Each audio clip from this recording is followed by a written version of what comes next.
Good morning. So our topic for today is about sugar, diabetes, and insulin resistance, the vicious cycle, and how to break it. This is by yours truly, Dr. Josephine Grace Rojo.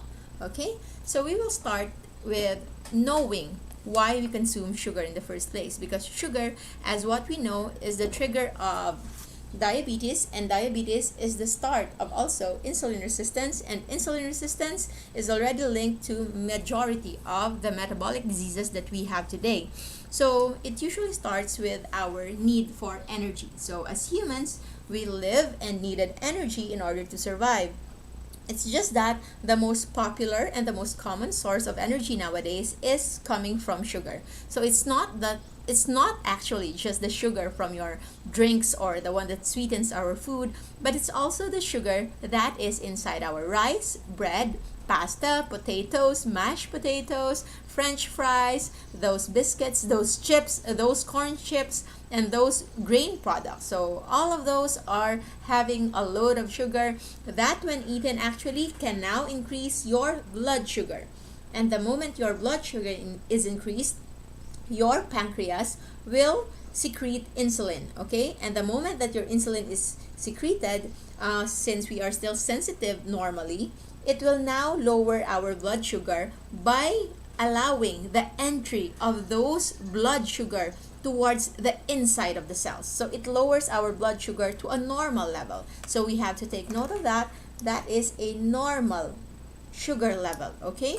So however, even if it's normal, since the insulin will remain in our system for up to 18 hours, we try to keep that sugar a little higher. So it will induce us hunger, or it will make us hungry after around just 1 or 2 or even 3 hours after our last intake. So after that hunger is there, we will again usually crave and eat more sugar. So again, we go to that and fill in to ensure that our blood sugar is elevated, and then our insulin will secrete again, and then it will be lowered again in our blood so that we become hungry again. So this is a normal cycle if we are still insulin sensitive. So that happens usually for the young that doesn't have type 1 diabetes, and also those who are very athletic and are very insulin sensitive.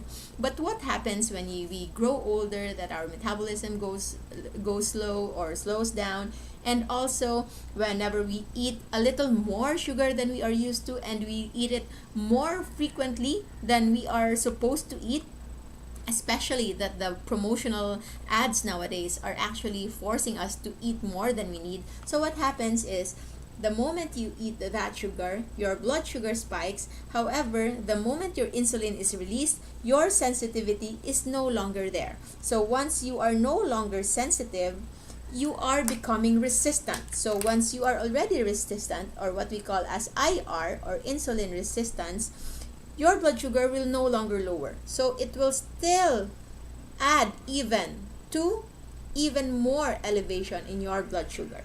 But the problem is that there's too much blood sugar in your system that cannot go inside the cells. So your body is actually starving despite elevated blood sugar, because they can no longer enter the cell. So with this elevated blood sugar, the person tends to have even more hunger sensations.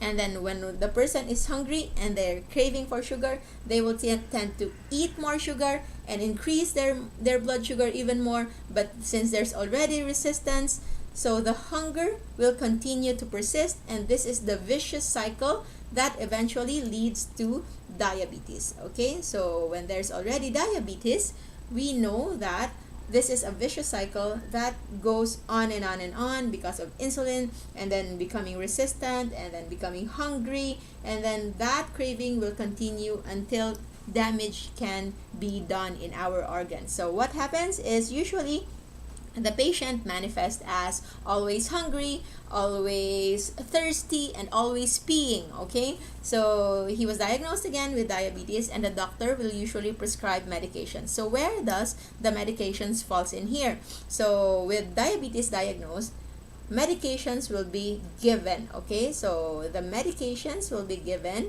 So it can either be in the form of tablets or capsules, okay? Or sometimes it can be even through injections, okay? So with injections, this low blood sugar can now be lowered down, okay? So it will now be lowered down. But the problem in there is still persistent of IR, insulin resistance. So the person now becomes dependent with medications to lower the sugar. So the moment the sugar is lower again, the person will feel hungry again, and the moment the sugar is taken, it will elevate the blood sugar.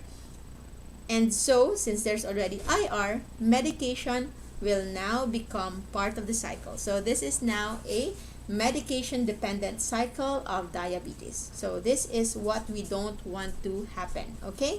So after this one, do we need to do? So how can we break this vicious cycle, okay? So we can break this vicious cycle actually, even if, for example, you are already on the sensitive phase when you have normal blood sugar, or if you're already on the medication dependent phase, you can actually maximize this period where you have a normal blood sugar so that you can continue to persist yet get out of this vicious cycle. So what do? Of course, you will still feel the hunger after that, but this time you no longer need to give in to sugar.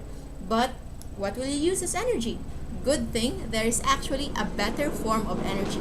It's just that those form of energy was not made popular. So this form of energy we can actually get from other sources. So the most important sources that we can think of are the healthy fats and of course the good kind of proteins.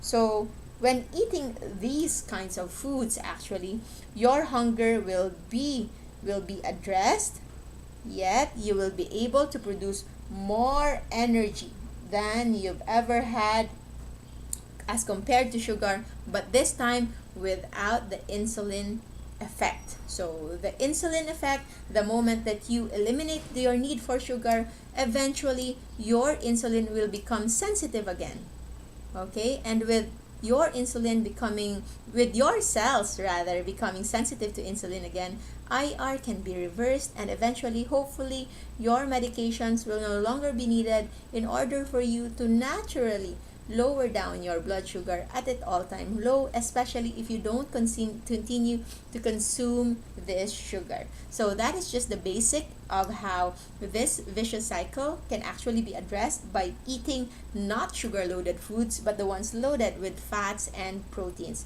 This is the basic for our low carbohydrate nutrition that we promote. So if you like this video, I hope you can subscribe to my channel, or you can follow my page. This is your Diet Doctora, Dr. Josephine Grace Rojo, and we can discuss more of this, but this is the overview of why we promote low carb nutrition as a means of management or helping those people who have diabetes address it naturally and hopefully not become medicine dependent for so long.